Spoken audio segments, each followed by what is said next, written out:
Diduga oplosan, 6 merek beras premium dilarang dijual di Provinsi Jambi.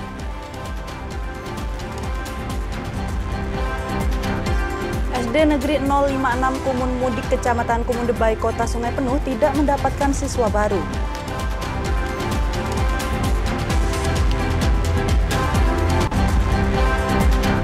Kebun sawit warga di Kecamatan Tebo Tengah kembali terbakar.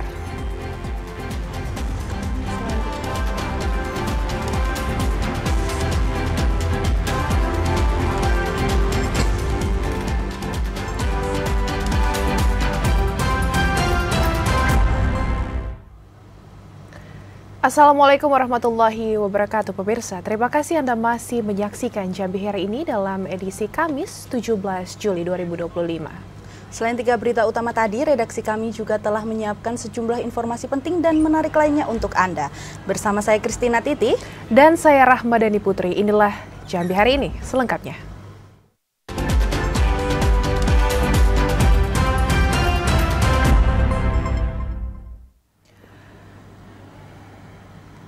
Mengawali informasi hari ini pemirsa, Satgas Pangan Provinsi Jambi untuk sementara melarang toko bahan pangan menjual 6 merek beras premium sebelum hasil pengujian beras keluar. 6 merek beras premium yang diduga oplosan itu yakni Sania, Sofia, Fortune, Raja Ultima, Raja Platinum, dan Topi Koki. Tim Satuan Tugas Pangan Provinsi Jambi mengeluarkan larangan sementara penjualan 6 merek beras premium yang diduga oplosan. Larangan tersebut dikeluarkan karena ketidaksesuaian antara mutu dengan kategori harga beras yang dijual. Kepala Dinas Ketahanan Pangan Provinsi Jambi Ismet Wijaya mengatakan, temuan 6 merek beras premium yang diduga oplosan itu diperoleh saat melakukan pengecekan di sejumlah retail dan swalayan. 6 merek beras premium yang diduga oplosan itu yakni Sania, Sofia, Fortune, Raja Ultima, Raja Platinum, dan Topi Koki. Untuk sementara seluruh retail dan swalayan dilarang menjual beras yang diduga oplosan tersebut sebelum hasil pengujian sampel beras keluar. Ada beberapa merek, ya, merek beras premium yang diduga itu beras itu bukan seperti layaknya beras premium. Ya, pertama ada beras merek Sofia, kedua beras merek Sania, kemudian ketiga beras merek Fortune, keempat beras merek Raja Platinum, ya. Kelima beras merek Raja Ultima, maaf, ya, ada tuh. Kita tengok di pasar. Nah, itu yang sementara beras ini kami melihat, ya. Kemudian satu lagi beras Topi Koki. Kepala Dinas Perindustrian dan Perdagangan Provinsi Jambi Kemas Muhammad Fuad mengatakan, jika nantinya terbukti dioplos berdasarkan hasil pengujian yang dilakukan oleh UPTD Laboratorium Penjamin Mutu Disperindak, 6 merek beras yang diduga oplosan itu dipastikan telah melanggar ketentuan perlindungan terhadap konsumen. Jika terbukti dioplos, masyarakat berhak untuk membuat pengaduan karena produsen telah melanggar ketentuan tertib niaga yang diatur oleh undang-undang. Kalau kita lihat daripada proses penjualan atau packagingnya, ini tentunya menyalahi aturan. Aturannya kenapa? Karena mestinya konsumen diberikan kualitas yang sebenarnya sesuai dengan packing yang ada, itu artinya premium, tetapi kenyataannya isinya tidak premium. Nah, ini tentunya menyalahi aturan yang sudah ditetapkan oleh pemerintah. Nah, kemudian yang kedua juga terkait dengan tertib niaga. Ini jelas sekali menyalahi aturan, ya kan? Produsen tidak bisa tidak bisa melakukan hal yang tidak semestinya seperti itu. Hasil uji beras premium yang diduga dioplos berdasarkan temuan Satgas Pangan Provinsi Jambi akan keluar dalam 2 hari kerja. Randy Arta, TVRI Jambi melaporkan. Sekolah Dasar Negeri 56 Desa Kumun Mudik Kecamatan Kumun Debai tidak mendapatkan murid baru pada SPMB 2025. Hingga saat ini jumlah murid di sekolah tersebut hanya 3 orang.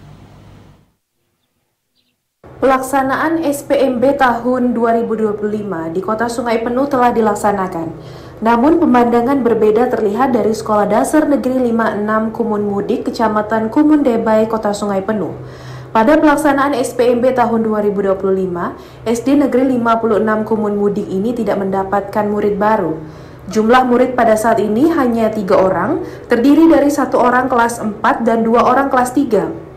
Salah seorang tokoh masyarakat Kumun Mudik Nafrizal mengatakan, sekitar 5 tahun lalu SD Negeri 56 merupakan sekolah favorit yang memiliki banyak murid. Namun, seiring berjalannya waktu, SD Negeri 56 kekurangan jumlah murid dikarenakan ketatnya persaingan pada perekrutan calon murid baru. Itu beberapa tahun terakhir, lebih kurang 3 tahun terakhir ini, memang siswa atau anak murid itu sangat kita prihatinkan dengan sekolah tersebut. Contohnya sekarang, setelah penerima siswa atau murid baru tahun ini, 2025 ini, kelas 6 aja itu 1 orang. Jadi kelas 6 sudah masuk ke tingkat SMP atau SMTP, jadi kelas 6 itu tidak ada. Kabid Diknas Pendidikan Kota Sungai Penuh, Roli Darsa mengatakan, pihaknya akan melakukan evaluasi kepada seluruh sekolah, baik jenjang SD maupun SMP yang mengalami kekurangan murid. Disdik Kota Sungai Penuh akan mencari solusi bagi sekolah yang mengalami kekurangan murid. Karena itu, ya hari ini melalui evaluasi program SPMB tahun 2025 ini, pemerintah Kota Sungai Penuh melalui Dinas Pendidikan akan melakukan beberapa kebijakan-kebijakan dalam rangka untuk mencari solusi sekolah yang pada hari ini yang sangat minim mendapatkan murid. Hingga saat ini belum ada keterangan resmi dari pihak SD Negeri 56 Kumun Mudik terkait tidak adanya murid baru. Masyarakat setempat sangat berharap adanya perhatian dari pihak terkait untuk memperhatikan kondisi SD Negeri 56 sehingga kegiatan belajar dan mengajar di sekolah tersebut dapat berjalan dengan lancar. Fahlan Diandra, TVRI Jambi melaporkan. Sementara itu, Saudara, masa pengenalan lingkungan sekolah atau MPLS di SMP Negeri 23 Kota Jambi hanya diikuti 17 siswa. Meski tidak memenuhi kuota yang disediakan, namun MPLS tetap berjalan seperti biasanya. Kekurangan siswa masih terjadi di sejumlah sekolah dalam wilayah Kota Jambi. Salah satunya SMP Negeri 23. Pada tahun ajaran 2025 hingga 2026 ini, SMP Negeri 23 Kota Jambi hanya mendapatkan 17 siswa dari 256 kuota yang disediakan. Meski tidak memenuhi kuota yang disediakan, namun MPLS di SMP Negeri 23 Kota Jambi tetap berjalan seperti biasanya. Kekurangan siswa tidak menjadi penghambat bagi sekolah untuk tetap melakukan MPLS dan belajar mengajar meski hanya 1 kelas. Lokasi yang kurang strategis menjadi penyebab rendahnya jumlah siswa baru di SMP Negeri 23 Kota Jambi. Kepala Sekolah SMP Negeri 23 Kota Jambi, Ferry, mengatakan penurunan jumlah siswa terus mengalami penurunan sejak tahun 2023. Ya, sebenarnya ada beberapa penyebab ya. Pertama, mungkin keterbatasan siswa usia sekolah dasar yang tamat sekolah dasar yang ada bermukim di sekitar sini. Satu SD yang ada di sini saja siswanya itu rumahnya, tempat tinggalnya berada di luar. Untuk mengatasi permasalahan ini, pihak sekolah berencana mengajukan proposal kepada Wali Kota Jambi agar dapat memindahkan sekolah ke lokasi yang lebih strategis dan mudah dijangkau masyarakat. Joko, TVRI Jambi melaporkan. Sekolah Dasar Negeri 01 Sarolangun melaksanakan masa pengenalan lingkungan sekolah MPLS. Kegiatan ini difokuskan pada pembentukan karakter peserta didik baru melalui pengalaman belajar yang menyenangkan dan inklusif di lingkungan sekolah. Masa pengenalan lingkungan sekolah MPLS yang merupakan transisi dari PAUD ke sekolah dasar dilaksanakan selama 5 hari sesuai kebijakan baru dari Kementerian Pendidikan yang mempersingkat durasi dengan menekankan MPLS ramah anak. Kepala SD Negeri 1 Kelurahan Pasar Sarolangun Restu Hastuti mengatakan, MPLS tahun ini berbeda dari tahun sebelumnya. MPLS difokuskan pada pembentukan karakter sejak awal masuk sekolah melalui pendekatan yang mengembangkan empati, kemampuan bersosialisasi, serta pemahaman karakter masing-masing. Rangkaian kegiatan diisi dengan training dan edukasi pemilahan sampah, games kolaboratif, dan pembentukan nilai-nilai karakter. Nilai yang diangkat meliputi keimanan dan ketakwaan terhadap Tuhan Yang Maha Esa, penalaran kritis, kreativitas, kemandirian, kesehatan, dan komunikasi. Pengalaman dan kesiapan sekolah dalam menjalankan MPLS memberikan keyakinan bahwa pendekatan transisi ini mampu menciptakan suasana belajar yang positif dan berpihak pada kenyamanan dan kebutuhan anak. Kegiatan MPLS dilaksanakan selama lebih kurang 1 minggu dari hari Senin sampai dengan hari Sabtu. Untuk kelas 1 sesuai dengan yang sudah ditetapkan oleh Pemda Sarolangun, Bapak Bupati, daya tampung SDN 1 Pasar Sarolangun itu sebanyak 86. Tetapi kami karena keterbatasan kelas, jadi kami menerima 2 kelas. Melalui surat edaran nomor 10 tahun 2025, Direktorat Jenderal PAUD Dikdasmen Kemendikbudristek menegaskan, MPLS tahun ini bukan lagi sekadar orientasi administratif, melainkan transformasi menjadi proses pembelajaran berbasis nilai dan kemanusiaan. Edi Kusnadi, TVRI Jambi melaporkan. Saudara, Dinas Kesehatan Kabupaten Kerinci saat ini tengah mempersiapkan program cek kesehatan gratis di seluruh sekolah. 21 puskesmas dikerahkan untuk melaksanakan program cek kesehatan gratis pada siswa. 21 puskesmas di Kabupaten Kerinci dikerahkan untuk melaksanakan cek kesehatan gratis bagi para siswa. Setiap puskesmas ditugaskan melayani sekolah yang berada di wilayah kerja mereka masing-masing. Kepala Dinas Kesehatan Kabupaten Kerinci Hermendizal mengatakan, program cek kesehatan gratis pada siswa dirancang untuk mendukung kesehatan siswa dan mendeteksi dini masalah kesehatan yang dapat mengganggu aktivitas belajar mengajar. Tim puskesmas akan melakukan pemeriksaan umum seperti mengukur tinggi dan berat badan, cek kesehatan gigi, mata, dan kondisi kesehatan dasar lainnya. Itu memang program baru, program nasional yang harus kita tindak lanjuti. Cuman kemarin yang umum itu sudah berjalan, sekarang muncul lagi pemeriksaan kesehatan gratis untuk anak sekolah. Nah, jadi ini mumpung minggu ini minggu pertama setelah libur sekolah, jadi mungkin dalam minggu-minggu ini kami akan mulai kegiatan tersebut. Dinas Kesehatan Kabupaten Kerinci menargetkan program cek kesehatan gratis pada siswa dapat dimulai dalam beberapa pekan mendatang setelah seluruh persiapan selesai. Koordinasi dengan pihak sekolah saat ini terus diintensifkan untuk mendukung kelancaran pelaksanaan kegiatan. Ilwan TVRI Jambi melaporkan. Ribuan hektar kebun sawit di kawasan hutan Kabupaten Sarolangun disegel Satgas PKH. Informasi selengkapnya akan kami hadirkan sesaat lagi, tetaplah di Jambi Hari Ini.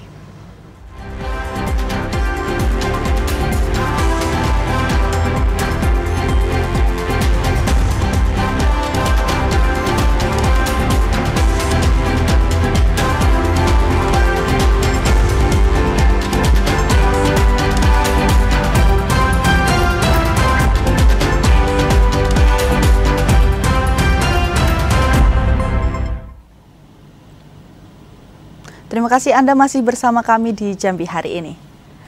Ya saudara, tim Satgas Karhutla Kabupaten Tebo kembali berhasil memadamkan api yang membakar lahan perkebunan milik warga di Kecamatan Tebo Tengah. Saat ini penyebab kebakaran masih dalam penyelidikan Satgas Karhutla Kabupaten Tebo. Kebakaran lahan kembali terjadi di Kabupaten Tebo, tepatnya di Desa Sungai Alai, Kecamatan Tebo Tengah. Tim Satgas Kebakaran Hutan dan Lahan yang datang ke lokasi langsung melakukan pemadaman. Beruntung api tak sempat menjalar ke kebun lainnya setelah lebih dari 1 jam tim gabungan BPBD, Manggala Agni, dan Dinas Damkar Kabupaten Tebo berjibaku memadamkan api.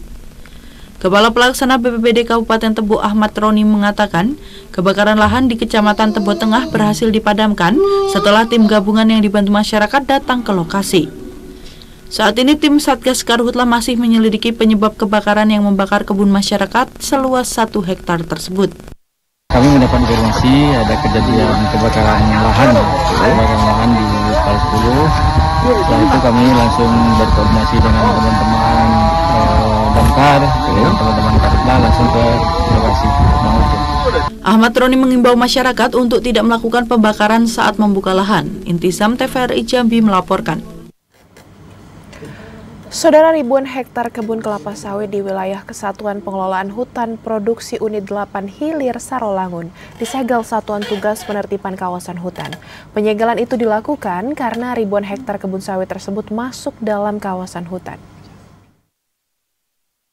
Tim Satuan Tugas Penertiban Kawasan Hutan PKH melakukan penyegelan lahan sawit di sejumlah lokasi dalam Kabupaten Sarolangun. Penyegelan itu sebagai bentuk tindak lanjut terkait ditemukannya kegiatan budidaya kelapa sawit di kawasan hutan tanaman industri HTI. Kepala UPTD KPHP Unit 8 Hilir Sarolangun, Dinas Kehutanan Provinsi Jambi Misriadi mengatakan, Satgas PKH dibentuk berdasarkan Peraturan Presiden Nomor 5 Tahun 2025 tentang PKH.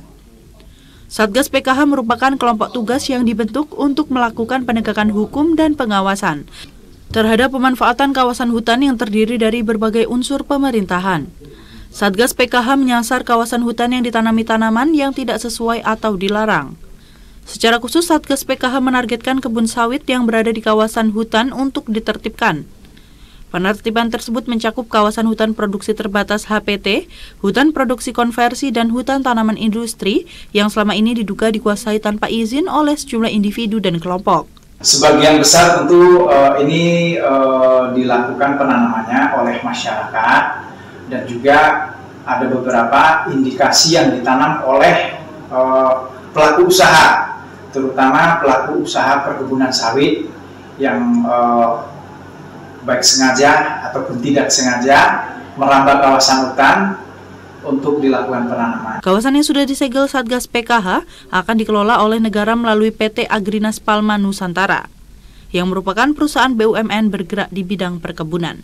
Edi Kusnadi, TVRI Jambi melaporkan. Beralih ke sorotan lainnya, Saudara, kasus pembunuhan berencana dengan modus racun sianida yang terjadi di Kota Jambi saat ini telah berkembang ke tahap penelitian berkas oleh Kejaksaan. Jaksa penuntut umum masih melakukan pengkajian berkas perkara sebelum dinyatakan lengkap untuk disidangkan. Tim gabungan Polsek Jelutung dan Satreskrim Polresta Jambi berhasil mengungkap kasus pembunuhan berencana dengan modus meracuni minuman korban menggunakan racun sianida. Terduga pelaku berinisial AFY ditangkap setelah penyidik mendapati bukti atas kematian RH yang merupakan teman dekatnya sendiri.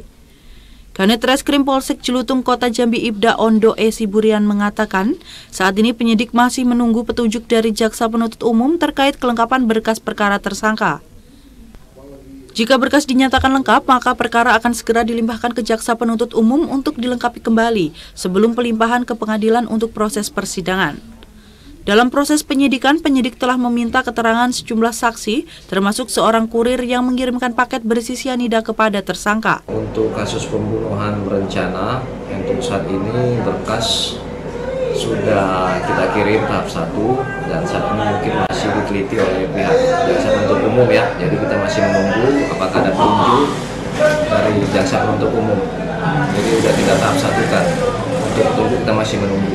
Atas perbuatannya, tersangka AFY dijerat pasal 340 KUHP tentang pembunuhan berencana, subsidiar pasal 338 KUHP tentang pembunuhan dengan ancaman maksimal hukuman mati.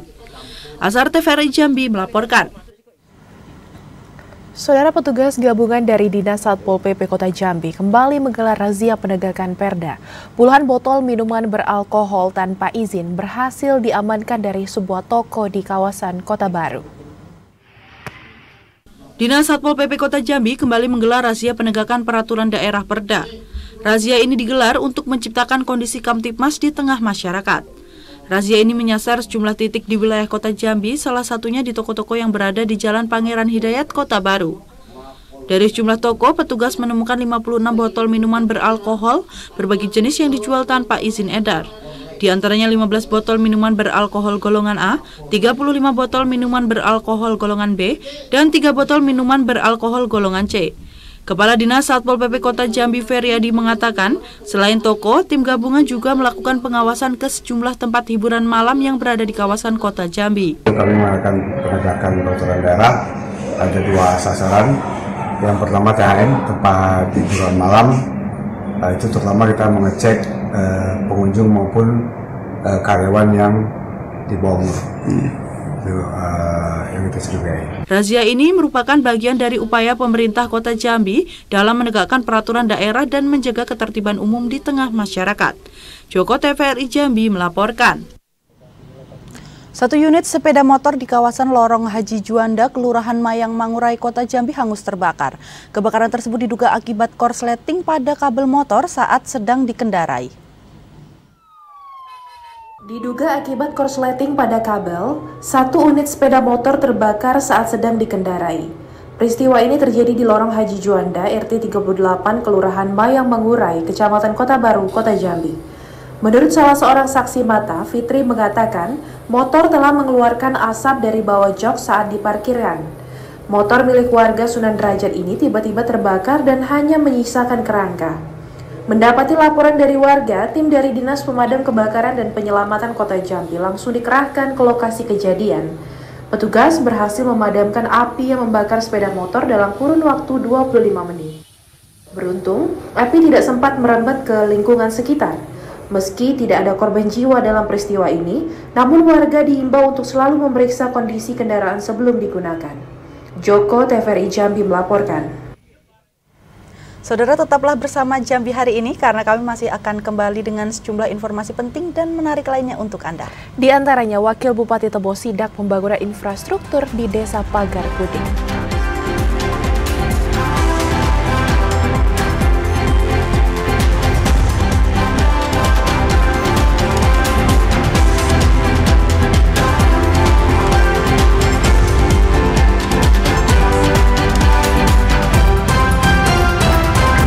Terima kasih Anda masih menyaksikan Jambi hari ini dalam segmen advertorial. Saudara, Wakil Bupati Tebo melakukan sidak pada pekerjaan pembangunan rehabilitasi tanggul sungai dan jalan di Desa Pagar Puding, Kecamatan Tebo Ulu. Sidak dilakukan untuk memastikan bahwa proyek tersebut berjalan sesuai rencana dan target. Wakil Bupati Tebo Nazar Effendi didampingi Kepala Dinas Pekerjaan Umum dan Kepala BPBD Kabupaten Tebo melakukan peninjauan langsung ke beberapa titik pembangunan infrastruktur di Desa Pagar Puding.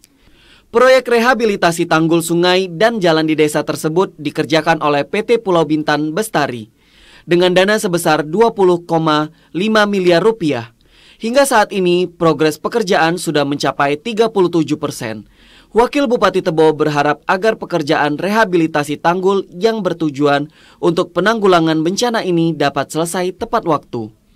Pekerjaan yang sedang berlangsung di Pagar Puding ini kan bagian dari penanganan bencana, dan kita berharap pekerjaan ini karena di penanganan bencana memang bisa bermanfaat untuk penanggulangan bencana ke depannya. Pemerintah Kabupaten Tebo pada tahun 2025 mendapat dukungan anggaran dari Badan Nasional Penanggulangan Bencana melalui dana hibah sebesar 24,6 miliar rupiah. Anggaran tersebut dialokasikan untuk 3 titik pekerjaan, yakni di Desa Sungai Alai, Desa Panapalan, dan Desa Pagar Puding. Intizam, TVRI Jambi melaporkan. Ketua Tim Penggerak PKK Kabupaten Batanghari menyerahkan bantuan kepada 8 orang korban bencana alam dan non-alam. Bantuan ini disalurkan dalam bentuk nominal uang dan sejumlah kebutuhan pokok. Bertempat di Serambi Rumah Dinas Bupati, Ketua Tim Penggerak PKK Kabupaten Batanghari menyerahkan sejumlah paket bantuan kepada masyarakat yang terdampak bencana alam dan non-alam. Bantuan yang diserahkan itu dalam bentuk nominal uang senilai 87 juta rupiah, sembako dan perlengkapan lainnya. Ketua TP PKK Batanghari Zulfa Fadil menyampaikan rasa prihatinnya kepada seluruh masyarakat yang terdampak bencana. Pemerintah Kabupaten Batanghari berkomitmen memberikan perlindungan dan pelayanan kepada masyarakat yang membutuhkan, terutama yang terdampak musibah dan bencana. Kami juga mengucapkan turut prihatin dan turut berduka atas musibah yang menimpa Bapak Ibu. Pemerintah Kabupaten Batanghari menyadari sekali bahwa melayani masyarakat itu adalah suatu kewajiban, suatu tugas penting, hal utama yang harus diprioritaskan untuk masyarakatnya. Zulfa Fadil berharap OPD terkait dapat selalu mengoptimalkan perhatiannya kepada masyarakat yang dalam kesusahan demi meringankan kebutuhan hidup mereka bersama keluarganya. Ade Juniawan, TVRI Jambi melaporkan. Saudara, Kejaksaan Tinggi Jambi kembali melaksanakan program Jaksa Masuk Sekolah di SMA Adiaksa 1 Kota Jambi. Program ini menjadi langkah strategis dalam menanamkan kesadaran hukum sejak usia dini. Peningkatan kesadaran hukum merupakan proses jangka panjang yang harus ditanamkan melalui pendidikan formal. Dalam rangka itu, Kejaksaan Tinggi Jambi kembali melaksanakan program Jaksa Masuk Sekolah atau JMS bertempat di SMA Adiaksa 1 Jambi. Di tahun 2025, Kejati Jambi telah melaksanakan 10 kali kegiatan JMS di berbagai sekolah. Kegiatan di SMA Adiaksa 1 Jambi ini meliputi penyampaian materi hukum, penjelasan tentang fungsi dan peran kejaksaan, serta pengenalan dasar-dasar peraturan perundang-undangan. Yang menarik, tim penerangan hukum Kejati Jambi juga menyampaikan materi khusus tentang perundungan atau bullying. Isu ini kian marak terjadi di lingkungan sekolah. Sepanjang tahun 2024 tercatat 74 kasus perundungan di Provinsi Jambi. Angka ini terus meningkat dengan 57 kasus baru hanya dalam 6 bulan pertama tahun 2025. Kasipenkum Kejati Jambi Noli Wijaya menegaskan bahwa program JMS dapat menjadi benteng bagi siswa untuk melawan perundungan. Siswa diajak untuk lebih berani melaporkan tindakan kekerasan dan memahami hak-hak mereka sebagai anak. Program Jaksa Masuk Sekolah bukan sekadar ceramah, melainkan investasi pendidikan hukum yang harus berjalan berkesinambungan. Kegiatan ini juga melibatkan guru dan tenaga pendidik untuk bersama-sama membentuk generasi sadar hukum. Dalam rangka melaksanakan program Presiden Prabowo Astacita dalam pembangunan manusia Indonesia yang sehat dan kuat, kami melaksanakan giat Jaksa Masuk Sekolah, yaitu dengan giat penyuluhan hukum terkait stop bullying yang memberikan edukasi kepada siswa-siswa untuk mengetahui hukum, dampak hukum bullying, baik kekerasan fisik, psikis, dan media sosial. Kami berusaha supaya masyarakat Jambi teredukasi terhadap bahaya bullying tersebut. Selain edukasi hukum, kegiatan JMS di SMA Adiaksa 1 juga dirangkai dengan cek kesehatan gratis bagi seluruh siswa. Ini merupakan upaya holistik dalam meningkatkan kesejahteraan siswa. Program ini sejalan dengan instruksi Presiden Prabowo Subianto dan juga melibatkan tim medis dari Klinik Adiaksa Kejati Jambi. Pemeriksaan meliputi kondisi tensi darah, berat badan, status gizi, gigi, pemberian vitamin, dan aspek dasar lainnya. Hasilnya akan dikoordinasikan dengan pihak sekolah untuk disampaikan kepada orang tua siswa. Andri Wijaya, Iwan Henry, TVRI Jambi melaporkan. Saudara, tetaplah bersama Jambi hari ini karena kami masih akan kembali dengan sejumlah informasi penting dan menarik lainnya. Di antaranya Polres Merangin menindak 150 pelanggaran lalu lintas pada operasi Patuh Siginjai 2025.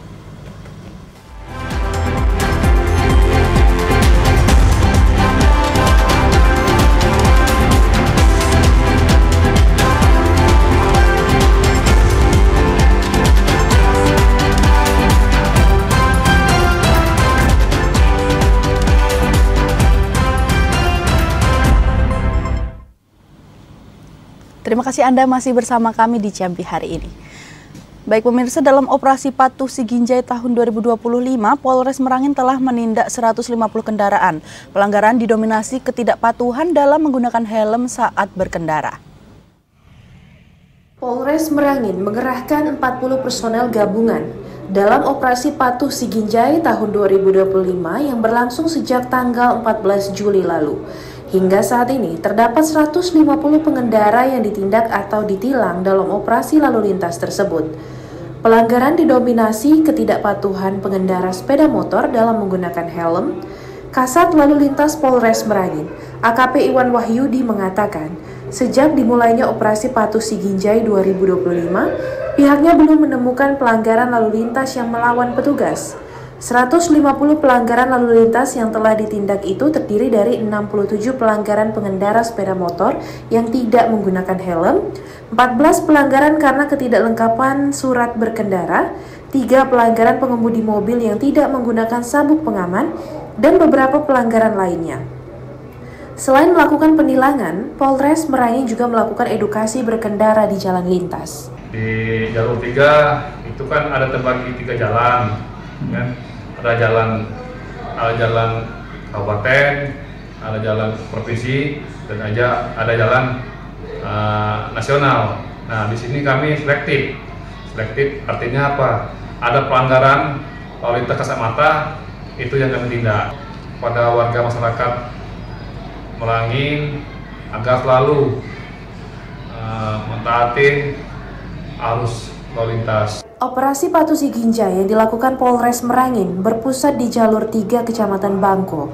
AKP Iwan Wahyudi menghimbau para orang tua agar tidak mengizinkan anaknya yang di bawah umur mengendarai sepeda motor. M. Sobar, TVRI Jambi melaporkan. Saudara, Satuan Lalu Lintas Polres Batanghari mengamankan sejumlah remaja yang terlibat aksi balap liar di kawasan Aek Meliuk. Sebagai efek jera, petugas memberikan pembinaan bagi pelaku balap liar. Aksi balap liar yang sering dilakukan para remaja di kawasan Aek Meliuk, Muara Bulian kembali mendapat tindakan tegas dari Satlantas Polres Batanghari.